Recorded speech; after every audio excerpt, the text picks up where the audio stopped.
20 वर्षांची अखंड विश्वसनीय परंपरा. संदेश चष्माघर. सर्व प्रकारच्या ब्रँडेड गॉगलवर 15% सूट. प्रत्येक फ्रेमच्या खरेदीवर 5 ते 25% सूट.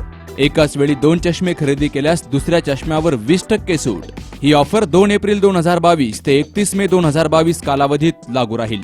ठिकाण पहिला मजला, Sangamner bus stand complex, Dutt मंदिरा शेजारी, संगमनेर. प्रोप्रायटर अमोल अशोकराव देशमुख. 9270 37 41 74 आणि 9150 290 290. भारतीय किसान मोर्चाची उत्तर महाराष्ट्र कार्यकर्त्यांची बैठक संगमनेर तालुक्यातील सावरचोळ या ठिकाणी पार पडली. या बैठकीचं नियोजन किसान मोर्चाचे उत्तरनगर जिल्हाध्यक्ष सतीश कानवडे यांनी केलं. तर या कार्यक्रमासाठी किसान मोर्चाचे उत्तर महाराष्ट्रातील पदाधिकाऱ्यांची हजेरी होती. तर प्रमुख मार्गदर्शक म्हणून किसान मोर्चाचे महाराष्ट्र प्रभारी बन्सीलाल गुज्जर यांची हजेरी होती. तर त्यांच्यासोबत किसान मोर्चाचे प्रदेशाध्यक्ष वासुदेव काळे, राष्ट्रीय महामंत्री अनिल बोडे, प्रदेश सरचिटणीस मकरंद कोरडे, तसेच सुधाकर भोईर, माजी आमदार बाळासाहेब मुरकुटे, नितीन दिनकर, उत्तरनगर युवा मोर्चाचे अध्यक्ष श्रीराज डेरे, पंचायत समिती सदस्य सुनीता कानवडे यांच्यासह मान्यवरांची उपस्थिती होती. गुज्जर साहेबांचा माझा तसा काही परिचय नाही, परंतु काळे साहेबांनी मी केलेलं काम आवडलं आणि गुज्जर साहेब मला वाटतं काल 10-12 तास गाडीने प्रवास करून या ठिकाणी आले. विशेष आभार त्यांचे आपण टाळ्या वाजवून या ठिकाणी केले पाहिजे. काळे साहेबांची, कोडे साहेबांचे विशेष आभार मानले पाहिजे की राष्ट्रीय पातळीवरचा एक नेता या खेड्यामध्ये त्या दोघांनी या ठिकाणी गुज्जर साहेबांना आणलं. म्हणून मी माझ्या वतीनं, माझ्या गावच्या वतीनं, किसान मोर्चाच्या वतीनं त्यांचं विशेषतः आभार मानतो. या ठिकाणी 2019 मध्ये मी काँग्रेस पक्षामधून भारतीय जनता पार्टीमध्ये प्रवेश केला. आदरणीय विरोधी पक्षनेते माननीय राधाकृष्ण विखे पाटील यांच्या नेतृत्वाखाली मी आणि आदरणीय पंतप्रधान मोदीजी, आदरणीय फडणवीस साहेब, आदरणीय चंद्रकांतजी दादा यांच्या मार्गदर्शनाखाली या ठिकाणी काम करण्याचा निर्णय घेतला. आपणा सर्वांना माहीत आहे की गेल्या 2 वर्षामध्ये आघाडी सरकारनं शेतकऱ्यांच्या साठी या ठिकाणी किती दुर्दैवी निर्णय घेतलेले आहेत. अनेक घोषणा त्यांनी केल्या. निवडणुकीच्या काळामध्ये त्यांनी सांगितलं की आम्ही 20 फुकट देऊ, आम्ही शेतकऱ्यांची कर्जमाफी करू, आम्ही ज्यांनी रेग्युलर कर्ज भरले त्यांना 50,000 रुपये देऊ, नुकसान भरपाई देऊ, पीक विमा देऊ, अनेक घोषणा केल्या. त्यावर सविस्तरपणे बोलता येईल, पण मला वाटतं ती बोलण्याची वेळ आज या ठिकाणी नाही. मान्यवरांना पुढचे कार्यक्रम आहेत. परंतु किसान मोर्चाचे माझे सर्व कार्यकर्ते, मग तालुका अध्यक्ष असेल, जिल्हा कार्यकारिणी असेल, या सर्वांनी आपण गेल्या 2 वर्षामध्ये या महाआघाडी सरकारच्या विरोधामध्ये अनेक आंदोलनं केली. त्यांना या ठिकाणी जागेवर आणण्याचं काम केलं. अनेक निर्णय तालुका पातळीवर, जिल्हा पातळीवर त्यांना बदलण्यासाठी आपण भाग पाडलं. या निमित्तानं पुन्हा एकदा या आंदोलनामध्ये सहभागी होणाऱ्या सर्व कार्यकर्ते आणि पदाधिकारी यांचं मी या ठिकाणी आभार मानतो. या ठिकाणी शेतकऱ्यांच्या या सर्व प्रवासामध्ये शेतकऱ्यांवरती आज जी परिस्थिती आहे, ही शेतकऱ्यांची परिस्थिती अत्यंत बिकट आज झालेली आहे. आणि त्यामध्ये आजचं सरकार, महाराष्ट्रातलं जे महाविकास आघाडी सरकार आहे, या सरकारचा हा दोष आहे. पूर्णतः जबाबदार हे महाविकास आघाडी सरकार आहे. पण आपल्याला एक आशाचं किरण या निमित्ताने आहे आणि ते म्हणजे आपलं नेतृत्व, पंतप्रधान मोदी साहेब. मोदी साहेबांच्या नेतृत्वातनं शेतकऱ्यांना जी शेतकरी सन्मान योजना असेल, एक उदाहरण आपल्या समोर आहे. त्या योजनेतनं आज तेवढाच एक आधार आज शेतकऱ्यांना जो आहे, त्यात शेतकरी त्याची उपजीविका आणि त्याचं शेतीचं जे काय भांडवल म्हणून उपयोग करत आहे, त्यातनं तो उभा आहे. परंतु आज ही आयुर्वेदिक शेती आहे, ही वन औषधी शेती आहे. या ठिकाणून आपण एक संकल्प घेतला पाहिजे की आपण देखील असं या पद्धतीने सतीशरावांनी केलेलं काम हे आपल्या शेतामध्ये आपण उभा करू शकतो. आणि याच्यासाठी भारतीय जनता पार्टी आपल्या पूर्णतः पाठीशी उभी आहे. आपले उपाध्यक्ष सन्माननीय गुजर साहेब आपल्याला त्याबाबत मार्गदर्शन करणार आहेत की आपण जर वन औषधी ह्या पिकं जर घेतले तर त्या पिकाला शेतामधून बाजारापर्यंत येण्यासाठी जो माध्यम लागणार आहे, जे मोदी साहेबांनी फार्मर्स प्रोड्यूस कंपनी म्हणजे शेतकऱ्यांची उत्पादक कंपनीच्या माध्यमातून जो आपल्याला आधार दिलेला आहे, त्याचा आधार आपल्याला घ्यायचा आहे. या शेतकरी उत्पादक कंपनीच्या माध्यमातून आता सर्व काही केंद्राच्या योजना हे आपल्यापर्यंत येणार आहेत. सर्वांनी त्याचं सभासद होणं गरजेचं आहे. ते उपाध्यक्ष साहेब आपल्याला त्यांच्या भाषणातून मार्गदर्शन करणार आहे. मी एवढंच सांगेल की शेतकऱ्यांनी आता संघटित होणं गरजेचं आहे. प्रश्न अनंत आहेत, विजेचे प्रश्न आहेत, पाण्याचे प्रश्न आहेत, वेगवेगळ्या माध्यमातून येणारे आपले संकट आपल्यावरती आहेत, बाजारभाव असेल किंवा या ठिकाणी आपलं जे नगदी पीक ऊस आहे ते आज कशा अडचणीत आलेलं आहे, त्याला कोण कारणीभूत आहे, हे सगळी गोष्ट आपल्या समोर आहे. आपण याचा विचार आणि आत्मपरीक्षण करण्याची आवश्यकता आहे. सतीशराव, आपण या ठिकाणी हा सुंदरसा कार्यक्रम ठेवला. आपले या सर्व कार्यातनं आम्हाला हे सर्व भेट देण्याची योग आला, त्याबद्दल मी सर्व शेतकऱ्यांच्या वतीने आभार मानतो. ज्यांनी ह्या कार्यक्रमाचं आयोजन केलं आणि जे सातत्याने माझ्या संपर्कात असतात, सातत्याने काहीतरी करण्याची ज्यांची धडपड असते, बराच वेळा आम्ही त्यांना संधी देऊ शकत नाही, असे आमचे मित्र सतीशजी कानवडे. त्यांचं वैशिष्ट्य म्हणजे ते कधीच नाराज होत नाहीत आणि संघटनेमध्ये असे फार कमी लोक आहेत. आणि पण मी आणि नानांनी त्यांना एक शब्द दिला होता की तुमचं कार्य बघण्यासाठी आम्ही निश्चित प्रकारे येऊ आणि अशी एखादी मोठी हस्ती घेऊन येऊ की जे तुमचं कार्य राष्ट्रीय स्तरापर्यंत जाईल. आणि मला आज आनंद आहे की किसान मोर्चाच्या उत्तर महाराष्ट्र आणि पश्चिम महाराष्ट्र विभागाच्या बैठकीच्या निमित्ताने आणि गुर्जर साहेबांच्या महाराष्ट्र दौऱ्याच्या निमित्ताने आज आम्ही इथे आलो आणि खरोखरच सर्वांना आनंद झाला की अशा परिस्थितीमध्ये एवढं मोठं कार्य त्यांनी जे हाती घेतलंय आणि ह्या कार्याची खरी ओळख लोकांना कोरोना काळात झाली.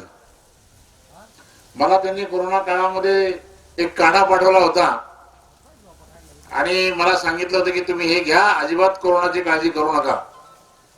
मी तो त्यांचा काढा घेतला. सांगायचं तात्पर्य असं की हा, आणि काय कानवडे साहेबांनी अध्यक्षावर अन्याय केला, त्यांना दिला नाही, त्याच्यामुळे त्यांना हॉस्पिटलमध्ये ऍडमिट व्हावं लागलं.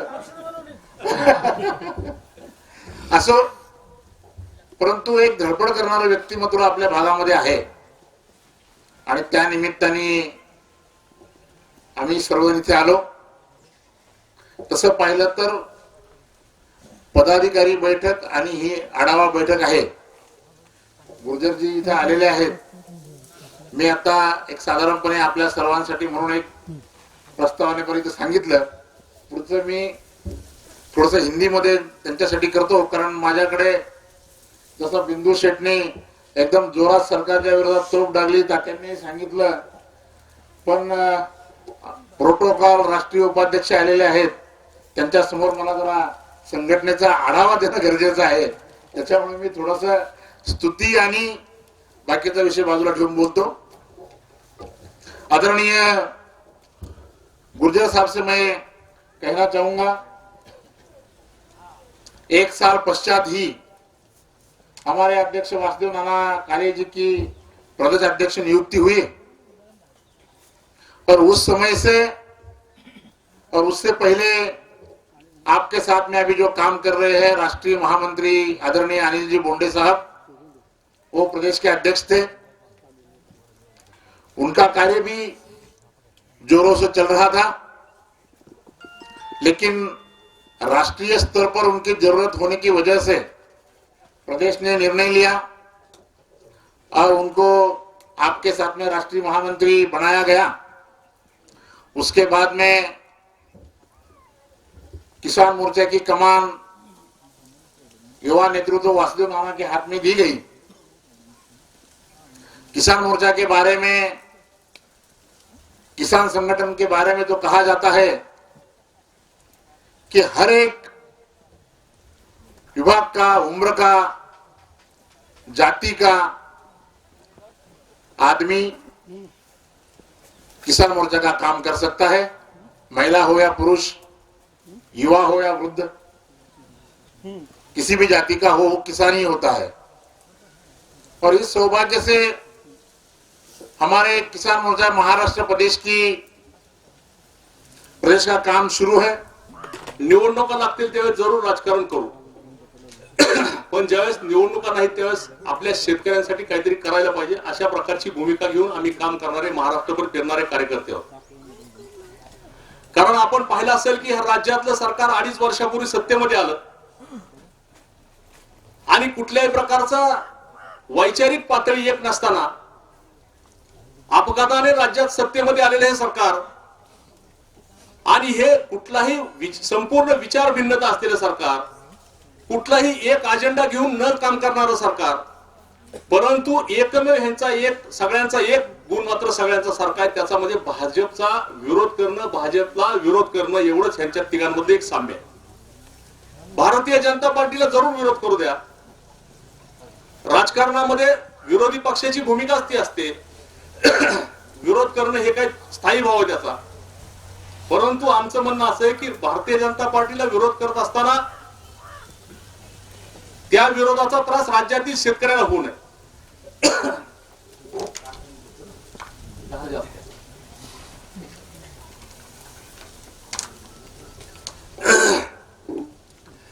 हा विरोध करत असताना राज्यातील शेतकऱ्यांना त्याचा त्रास होऊ नये याची काळजी ह्या महाविकास आघाडी सरकारने घ्यायला हवी होती. अशा प्रकारची भूमिका आमची होती. परंतु हे राज्यात आलेलं सरकार सत्तेत येण्यापूर्वी उद्धव ठाकरे नावाचे मुख्यमंत्री जे झालेत सध्या, ते भारतीय जनता पार्टीमध्ये सत्तेत असताना असं सांगत होते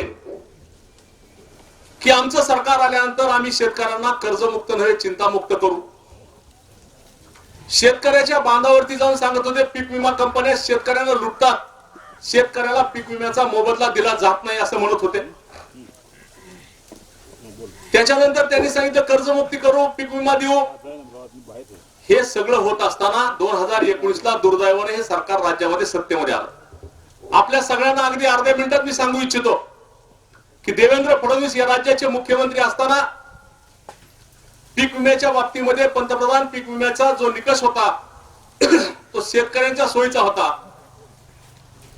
आणि देवेंद्रजी फडणवीस मुख्यमंत्री असताना 1,17 लाख शेतकऱ्यांनी पीक विमा उतरवला होता. त्यातल्या 85 लाख शेतकऱ्यांना पीक विम्याचा मोबदला मिळाला होता. उद्धव ठाकरे सरकार सत्तेमध्ये आल्यानंतर 1,38 लाख शेतकऱ्यांनी पीक विमा उतरवला. त्यातल्या फक्त 15 लाख शेतकऱ्यांना पीक विमा मिळाला. आम्ही आकडेवारी काही कुठली मटकेची आकडे काढून सांगत नाही. हे अधिकृत जी आकडेवारी सरकारकडे जी उपलब्ध ते सांगतो आम्ही. म्हणजे पीक विम्याच्या बाबतीमध्ये हे सरकारने शेतकऱ्याला फसवलं. कर्जमाफी आपली सगळ्यांची झाली 100%, बरोबर ना? नाही झाली. कर्जमाफी कोणाची झाली हेच कळलं नाही. त्यांनी सांगितलं नियमित कर्ज फेड करणाऱ्याला आम्ही प्रोत्साहनपर 50,000 रुपये अनुदान देऊ. सरकार आल्याबरोबर केलेली घोषणा, परवा दिवशी आम्ही मोर्चा काढला बापू आपण मुंबईला. त्या मोर्चाच्या देवेंद्रजी फडणवीस, चंद्रकांत दादांनी त्याच्यावरती आग्रह धरला, त्यांच्यावरती दबाव आणला. त्यावेळेस अजित पवारांनी परवा विधानसभेमध्ये बजेटमध्ये 50,000 रुपये देण्याचं त्या ठिकाणी तरतूद केली. म्हणजे आपल्याकडे म्हणे लबाडाचं आमंत्रण जेवल्याशिवाय खरं नाही. 50,000ची तरतूद केली पण मिळालेत का? नाही मिळाले. तेव्हा मिळतील तेव्हाच खरं. परंतु भारतीय जनता पार्टी किसान मोर्चा म्हणून आपली सगळ्यांची जबाबदारी आहे की भारतीय जनता पार्टीच्या पाठीशी आपण खंबीरपणे उभं राहिलं पाहिजे. कशामुळे उभं राहिलं पाहिजे? आता गुर्जर साहेब केंद्राच्या भूमिका समजून सांगतील म्हणून मी त्या विषयाला हात लावत नाही. कारण भारतीय जनता पार्टी ही शेतकऱ्यांची पार्टी आहे. जे सरकार 5 वर्षात एकदा लाईट कट करत नाही, जे सरकार पीक विमा मिळवून देतं, जे सरकार तुमच्या आमच्या प्रश्नांना वाचा फोडतं, अशा नेतृत्वाला आपण मदत करणार का जे आपल्या विरुद्ध वागणाऱ्याला मदत करणार? हा खऱ्या अर्थानं प्रश्न विचारण्यासाठी, जाब विचारण्यासाठी आम्ही तुमच्याकडे आलेलो आहे.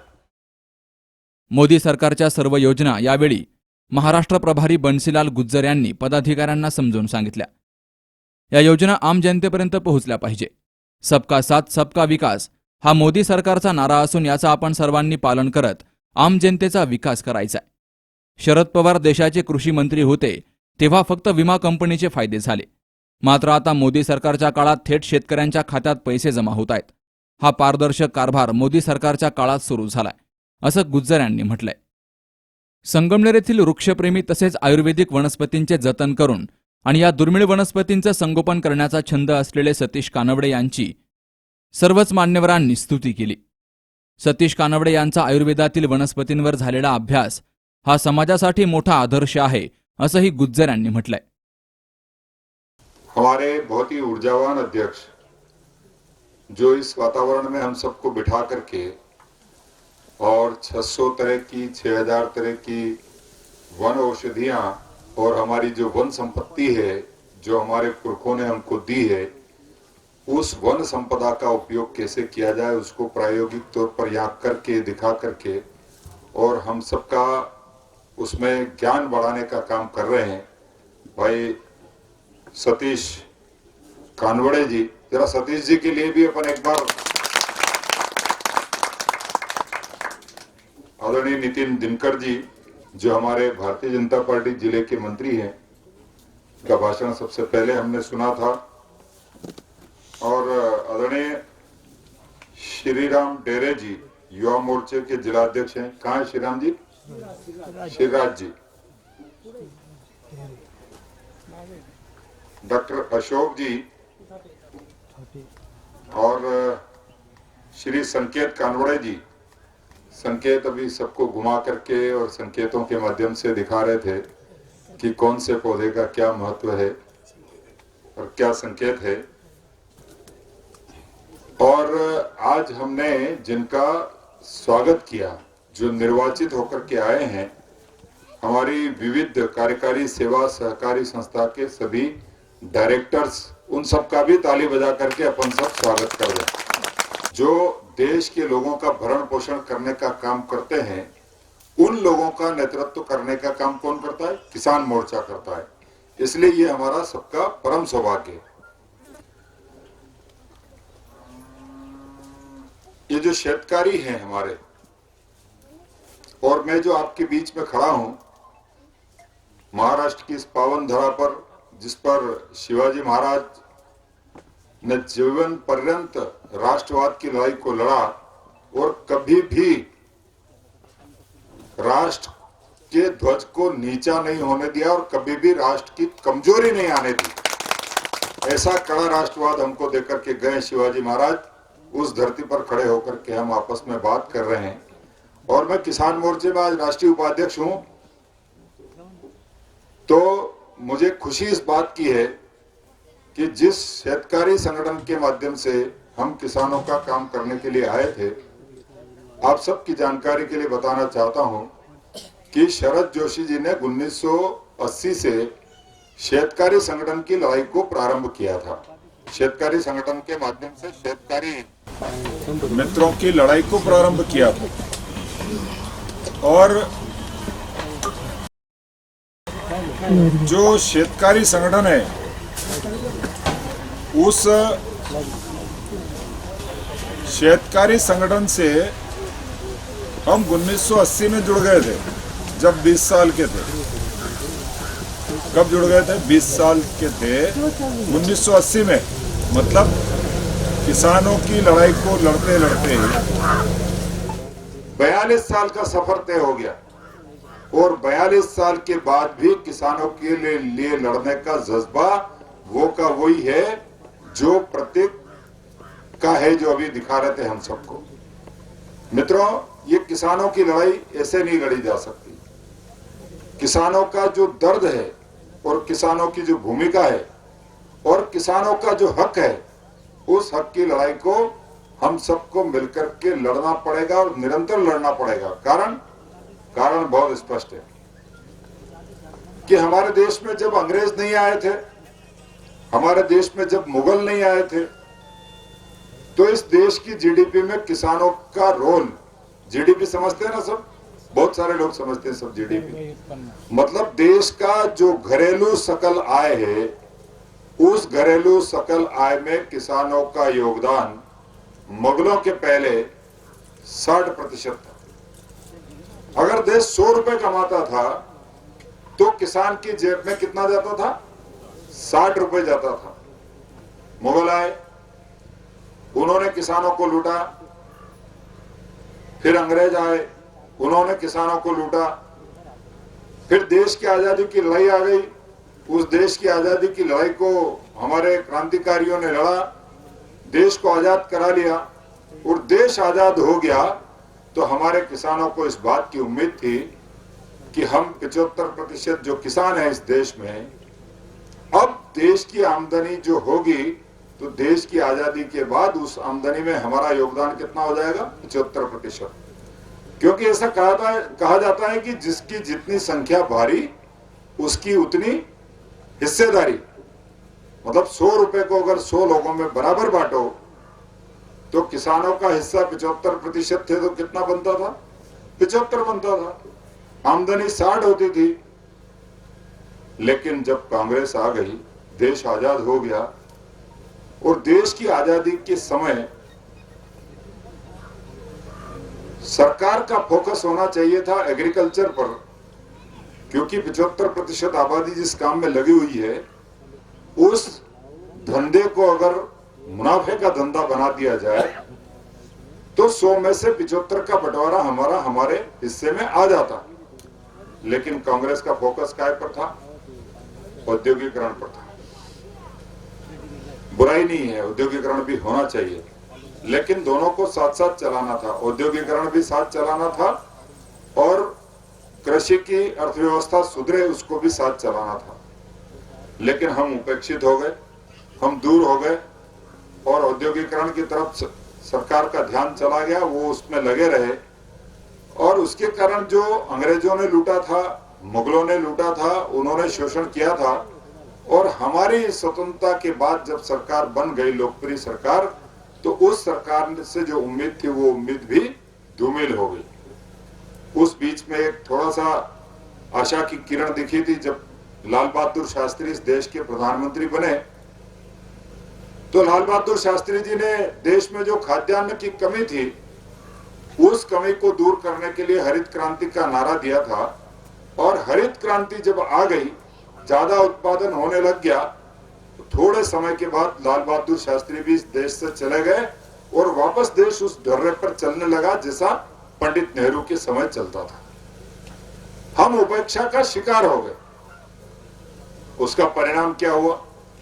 उसका परिणाम यह हुआ कि 2014 आते आते जहां हमारी हिस्सेदारी 60% थी वो घटते घटते 14.25% रह गई।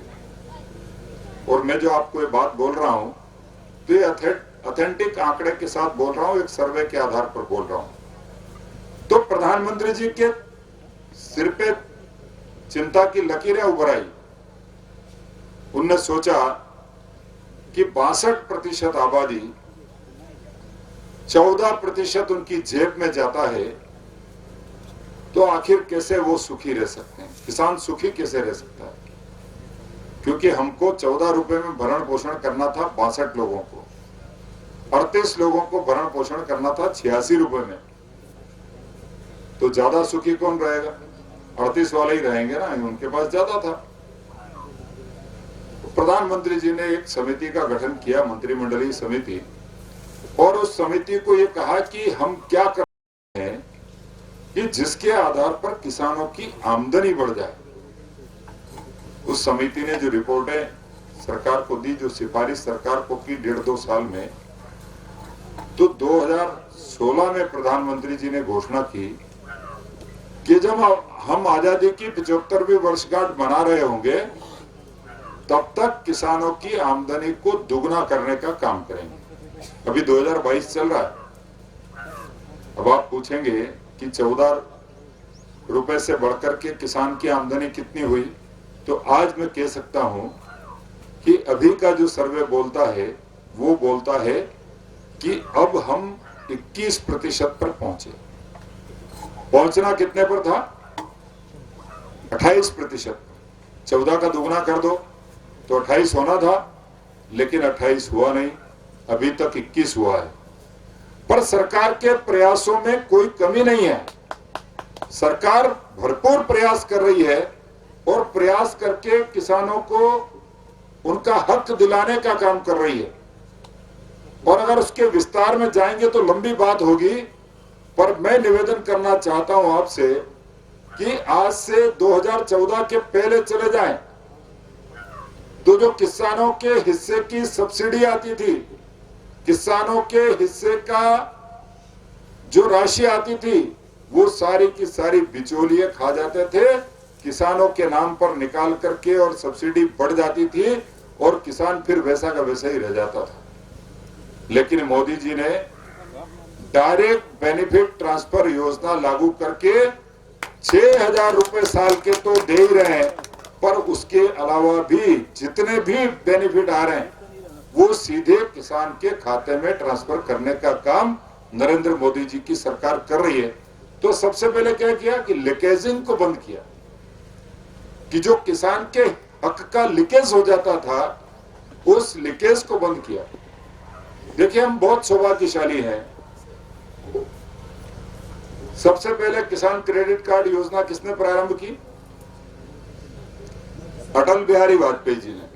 क्योंकि शरद जोशी जी को एक टास्क फोर्स का अध्यक्ष बनाया था। आप सबको ध्यान में होगा कि जब अटल बिहारी वाजपेयी जी इस देश के प्रधानमंत्री थे तो जो हमारे शेतकारी नेता थे, शेतकारी संगठन के नेता शरद जोशी जी, उनके अध्यक्षता में एक टास्क फोर्स बनाया और उस टास्क फोर्स को एक काम दिया कि आप हमको ये रिपोर्ट करो कि किसान के जीवन की बेहतरी कैसे हो सकती है। तो उन्होंने तीन चीजें बताई थी। उन्होंने कहा था कि एक तो किसान जो है वो कर्ज में बहुत डूबता है और उसको महंगा कर्ज मिलता है, तो ब्याज चुकाते चुकाते उसकी जिंदगी गुजर जाती है। तो किसान को सस्ता ब्याज उपलब्ध करा दिया जाए, सस्ता कर्ज उपलब्ध करा दिया जाए। तो अटल बिहारी वाजपेयी जी ने किसान क्रेडिट कार्ड योजना प्रारंभ की। दूसरा, उन्होंने कहा कि एग्रीकल्चर सेक्टर में रिस्क मैनेजमेंट नहीं होता है। अगर किसी किसान के खेत में आग लग गई, फसल चौपट हो गई, अतिवृष्टि हो गई, ओलावृष्टि हो गई और उसके कारण फसलें हमारी खराब हो गई, तो उन खराब फसलों का रिस्क मैनेजमेंट कभी नहीं होता है। और सरकार आती है तो 100 रुपए, 50 रुपए, 250 रुपए, 300 रुपए ऐसा मुआवजा देती है और उससे किसान का कुछ फायदा नहीं होता है और किसान उस हादसे से उबर नहीं पाता है। तो उन्होंने कहा कि क्या करना चाहिए, तो फसल बीमा योजना प्रारंभ करनी चाहिए। आपने जो पुराने लोग हैं बैठे मंच पे, 5वीं बार जिला पंचायत के सदस्य हैं और इधर बैठे हैं दादा काले जी, और हम तो नए लोग हैं, लेकिन इन लोगों ने कभी किसानों के आंदोलन में गए होंगे और बात सुनी होगी। तो कहते थे कि खेती को उद्योग का दर्जा दो। भाई, खेती को उद्योग का दर्जा क्यों दो? तो उसमें 3 कारण होते थे, प्रमुख कारण, कि उद्योग को बहुत सस्ती ब्याज दरों पर सरकारें फाइनेंस करती है। दूसरा होता था कि उसका रिस्क मैनेजमेंट ठीक ठाक तरीके से होता है। और तीसरा यह होता है कि उद्योग को मुनाफे की बुनियाद पर डाला जाता है, मुनाफा उसमें होता है। तो खेती में मुनाफा होने लग जाए, उसमें पूंजी का प्रवाह सरलता से होने लग जाए और ब्याज दरें कम से कम लगे और रिस्क मैनेजमेंट हो जाए, तो तीनों काम किसने शुरू किया? अटल बिहारी वाजपेयी जी ने शुरू किया और शरद जोशी जी की रिकमेंड पर शुरू किया। उसके बाद अटल बिहारी वाजपेयी जी की सरकार चली गई, यूपीए आ गई, यूपीए फिर से उस ढर्रे पर चलने लगी। और हमारे महाराष्ट्र के हमारे बहुत बड़े किसान नेता हैं जिनका हम बहुत सम्मान करते हैं, आप सब भी सम्मान करते हैं, लेकिन नीतियां हमारी नहीं मिलती है। तो जो नीतिगत बात है उस पर जरूर आलोचना भी करना पड़ती है और तारीफ भी करना पड़ती है। शरद पवार जी उस देश के कृषि मंत्री रहे पिछले 10 वर्षों से लगातार। तो फसल बीमा योजना 10 वर्षों में आप देख लो, उठा करके आंकड़े देखना कि महाराष्ट्र के किसानों को या देश के किसानों को फसल बीमा योजना से कितना लाभ हुआ।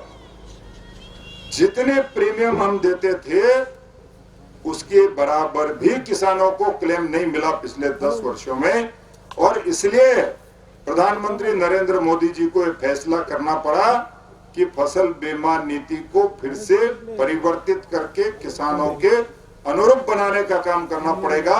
इसलिए 2016 में उन्होंने नई फसल बीमा नीति लाने का काम किया। उसमें थ्रेशोल्ड का फार्मूला बदला, थोड़ी सी मिस्टेक उसमें भी हुई है, उसको हम निकालेंगे। काले जी और हम जब तोमर साहब के साथ बैठेंगे तो उस मिस्टेक को जरूर निकालेंगे। लेकिन सरकार की नियत में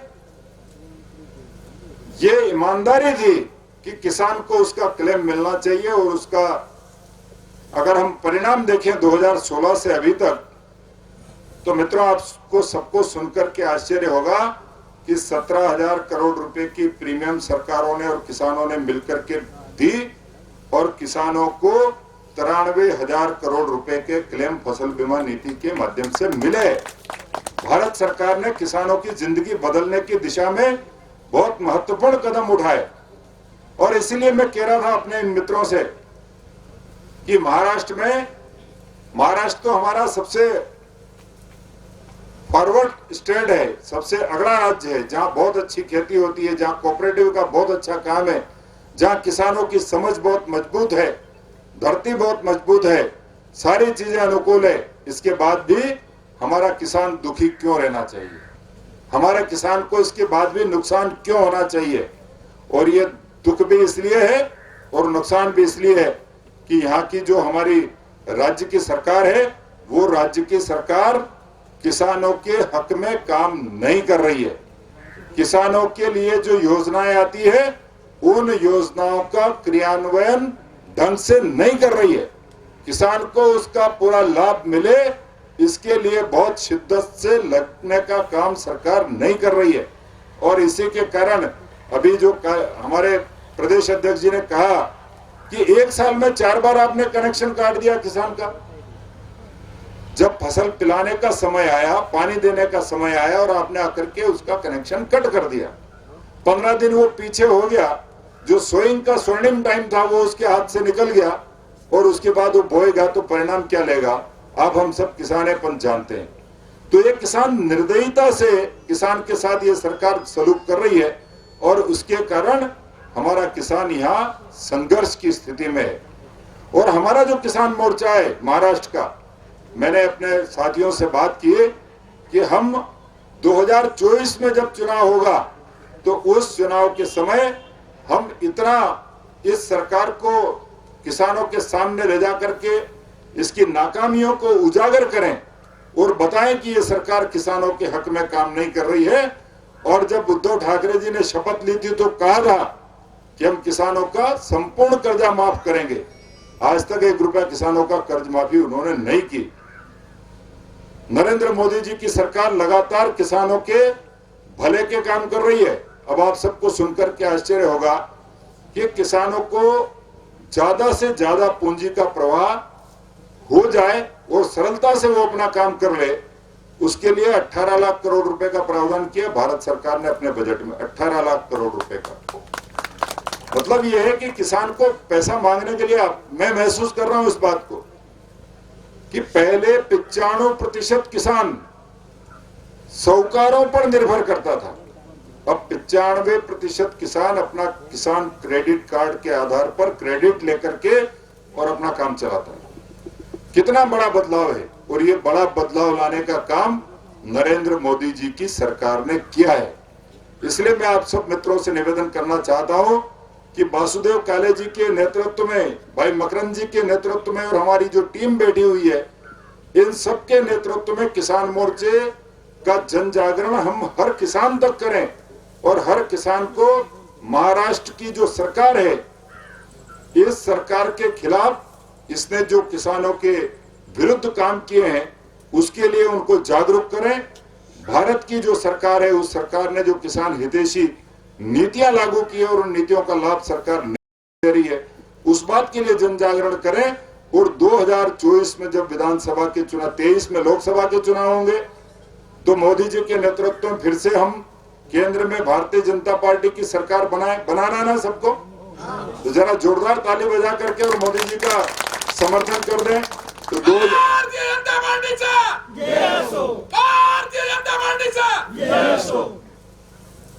2023 में भी और 2024 में जब महाराष्ट्र सरकार के चुनाव हो तो पूरी भारतीय जनता पार्टी ये कहने लगे कि इस बार का जो परिणाम आया है वो किसान मोर्चे के मेहनत से आया है, किसान मोर्चे के कारण आया है। क्योंकि किसान मोर्चे ने पूरे प्रदेश में घूम करके किसानों को जागरूक करके और भारतीय जनता पार्टी के साथ खड़ा करने का काम किया है। ये जागरूकता हम सबको फैलानी है। और मैं आप सबसे यही निवेदन करने आया हूं कि अब बैठने का समय नहीं है हमारे पास, ज्यादा समय भी हमारे पास नहीं है, 2 साल बचे हैं और इस 2 साल में हम हर गांव तक पहुंच करके, हर किसान परिवार तक पहुंच करके, मोदी जी की नीतियों को उस किसान तक पहुंचा करके, इस सरकार की नाकामियों को उन किसानों तक पहुंचा करके और भारतीय जनता पार्टी के झंडा तले ला करके उनको खड़ा करें, ताकि हम 2023 में भी सफलता प्राप्त करें और 2024 में भी सफलता प्राप्त करें। मैं थोड़ा सा निवेदन करना चाहता हूं, क्योंकि संगठन की बैठक है, ये संगठन के लोग भी यहाँ है। भारतीय जनता पार्टी ने तय किया है किसान मोर्चे के लिए, और किसान मोर्चे ने खुद ने तय किया है कि हम हर पंचायत पर 2 प्रमुख कार्यकर्ताओं को प्रमुख बनाएंगे, पंचायत प्रमुख बनाएंगे। तो वो प्रक्रिया यहाँ चल रही होगी। तो हमारे संगठन के जितने लोग हैं वो सब इस काम को अंजाम दें और 5 कार्यकर्ता एक पंचायत पर खड़े हो जाएं सॉलिड रूप से, जो कार्ड के साथ, मोबाइल नंबर के साथ और पूरे आइडेंटिटी के साथ खड़े हो जाएं। और भारतीय जनता पार्टी का किसान मोर्चा जिस दिन आह्वान करे उस दिन हर गांव में 2 किसान और हर पंचायत पर 5 कार्यकर्ता हमको मिल जाए। इतना अगर हमने कर लिया और मोदी जी की नीतियों को नीचे पहुंचा दिया, इस सरकार की विफलताओं को अगर हमने पहुंचा दिया, तो विश्वास के साथ मैं कह सकता हूं कि 2024 में हम भारी भरकम बहुमत के साथ महाराष्ट्र में भारतीय जनता पार्टी की सरकार बनाएंगे। कोई नहीं रोक सकता, क्योंकि किसान तो भारतीय जनता पार्टी के साथ है, जनता तो भारतीय जनता पार्टी के साथ है। बस हम उसको कितना अपने साथ सहज करके, जोड़ करके और अपने समर्थन में ले लें, वो मेहनत हमारी होनी चाहिए। और भारतीय जनता पार्टी का कार्यकर्ता बहुत पुरुषार्थी है। भारतीय जनता पार्टी का कार्यकर्ता बिना किसी स्वार्थ के हमेशा संगठन के लिए काम करता है, देश के लिए काम करता है। और किसान मोर्चे के माध्यम से भी हमारा किसान मोर्चे का कार्यकर्ता पार्टी के लिए, देश के लिए काम करते हुए भारतीय जनता पार्टी की मजबूती के लिए काम करेगा, महाराष्ट्र में फिर से भारतीय जनता पार्टी की सरकार बनाने के लिए काम करेगा और देश में मोदी जी की सरकार बनाने के लिए काम करेगा। यही निवेदन करते हुए मैं अपनी बात समाप्त करता हूं। या कार्यक्रमासाठी भारतीय जनता पक्षाचे पदाधिकारी, युवा मोर्चा उत्तरनगर जिल्हाध्यक्ष श्रीराज ढेरे, ज्येष्ठ नेते राम जाजू, हरीश चकोर, अशोक कानवडे, संगमनेरचे माजी तालुकाध्यक्ष काशीनाथ पावसे, सुधाकर गुंजाळ, दीपक भगत, अकोलेचे भाऊसाहेब वागचवरे, गणेश सानप, शैलेश पटांगरे, किसान मोर्चाचे उत्तरनगर जिल्हा सरचिटणीस रोहिदास साबळे, रवींद्र देशमुख, हरीश वल्वे, केशव दवंगे, विकास गुळवे यांसह कानवडे यांचे कार्यकर्ते मोठ्या संख्येने हजर होते. सुखदेव गाडेकर, सी न्यूज मराठी, संगमनेर.